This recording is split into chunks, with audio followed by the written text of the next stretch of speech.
Hey, what's up? Jeff Ratcliffe here. The Indianapolis Colts showed last year they can be one of the league's better offenses, and they added some additional firepower this offseason. So let's take a look for 2019 fantasy football at the Indianapolis Colts.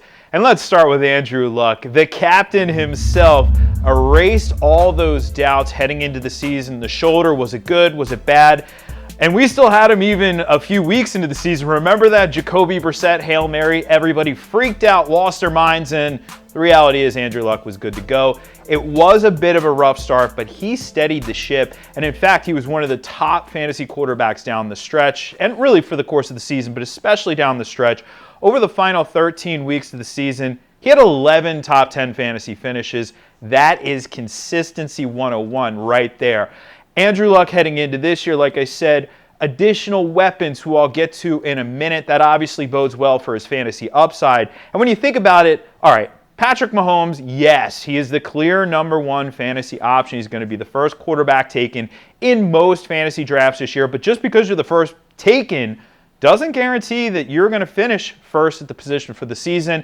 And if there are any other quarterbacks, I think there may be one or two who might threaten for that spot, who have the best chance to finish as the top fantasy quarterback. Luck is on that list along with Deshaun Watson. Luck has major fantasy upside given the amount of times he throws the ball as well. We expect a lot of passing attempts out of this offense yet again this year. So Andrew Luck, a lot of fantasy juice. He could very well be the second quarterback taken in your drafts this year, and rightfully so. Now, of course, we know all along you had T.Y. Hilton, and T.Y. Hilton has been one of the better receivers out there in the league.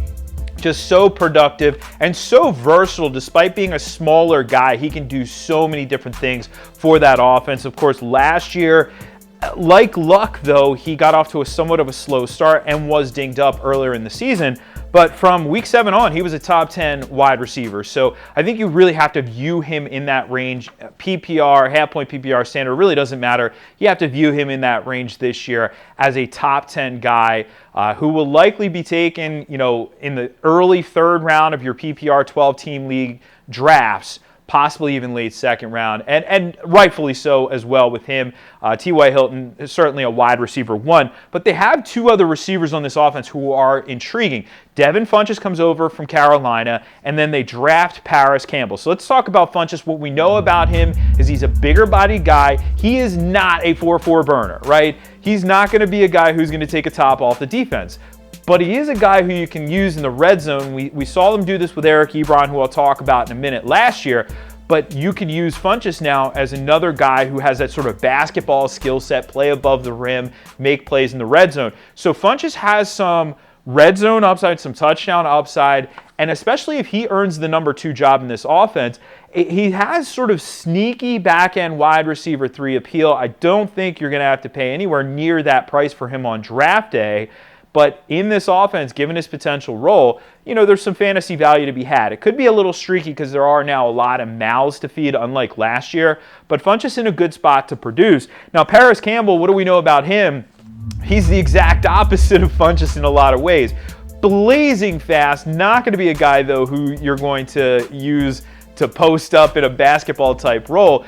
But, unlike some of these faster receivers who you think of like straight line, take the top off the defense, deep shots to these receivers, Parris Campbell really made his living at Ohio State in and around the line of scrimmage, not having targets, deep downfield, but rather in the short and intermediate areas of the field. So he'll be a slot option there. Now, of course, given his speed, he could break any play, but don't expect a lot of those deep ball targets going to Parris Campbell in this offense, more short and intermediate. But there's still some upside with him. If I had to choose one of those two, though, I am going to go with Funchess, the more known commodity in the NFL. But watch out for Parris Campbell. He certainly has sleeper appeal this year. Now, I mentioned Eric Ebron. It took forever, it felt like, for fantasy purposes, and it certainly didn't happen in Detroit, but his 5th year in the league, he goes to the Colts after that unceremonious departure from Detroit, and he finally breaks out for fantasy purposes. And it was touchdown city with Eric Ebron. He saw 18 targets in the end zone last year. That was tied for second. The only player in the league who had more end zone targets than Eric Ebron was Antonio Brown. Ebron converts 10 of those targets for touchdowns, double-digit touchdown season, finishes 4th among tight ends in fantasy scoring. Kind of took a lot of people by surprise. And a big part of that surprise was because Jack Doyle was there, right? Jack Doyle the previous season was the number 6 fantasy tight end, so he was coming off a breakout of his own. Now, Doyle was dinged up last year, but when he was on the field, I think this is something we do need to pay attention to. Doyle was getting targets. When it was both Doyle and Ebron, there were times where Doyle was running more routes than Ebron. So he was on the field more than Ebron. He averaged 4.3 catches per game last season. So I don't think we can just simply write Doyle off. Now, if you're choosing one for fantasy, obviously Ebron coming off of last year is very appealing. He's not an elite fantasy option. I wouldn't expect him to finish 4th again in fantasy scoring, but I still, would expect his touchdown upside to be there and him to be a top 10 fantasy tight end, if not a little bit better, maybe top 8. Doyle doesn't have that high ceiling, but he has a decent floor, and you have to look at him as a guy who's very capable of putting up tight end 2 numbers this year. So he's actually somebody who may get drafted as well. You may see both Ebron and Doyle go in your 12-team league drafts this year. Ebron the preferred option, but nothing wrong with Doyle, and I think he may be a little bit underrated given what he's done over the course of his career. Now let's talk about these running backs, and of course Marlon Mack is there coming off 195 carries last year. There were times where he was very productive. As the Colts offense went, so did Marlon Mack. He had 4 top 10 finishes, so when the Colts were out to a big lead, he was really getting the rock a lot. But that is sort of the downfall to Marlon Mack for fantasy purposes. Wasn't used a lot in the passing game last year. 17 catches in 12 games.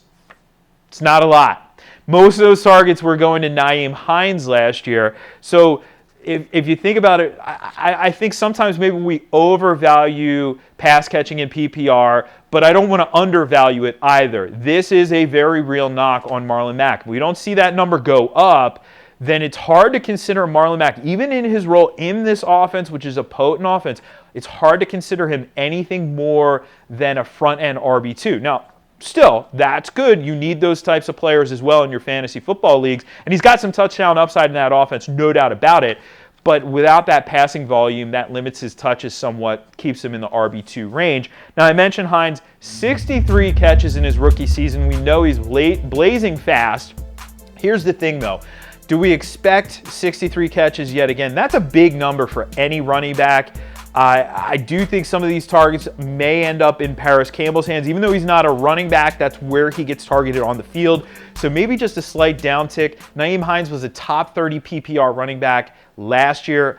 I don't expect him to repeat in that range. And with those PPR types, the running backs who don't get a lot of carries and make most of their fantasy points up with receptions, there's more volatility with those players on a week-to-week basis. So just be careful with Nyheim Hines. Great player. Don't know if he's going to be the most consistent fantasy option, though, for us this year. You want to see where all the Indianapolis Colts land in our rankings? You can check those out at pff.com.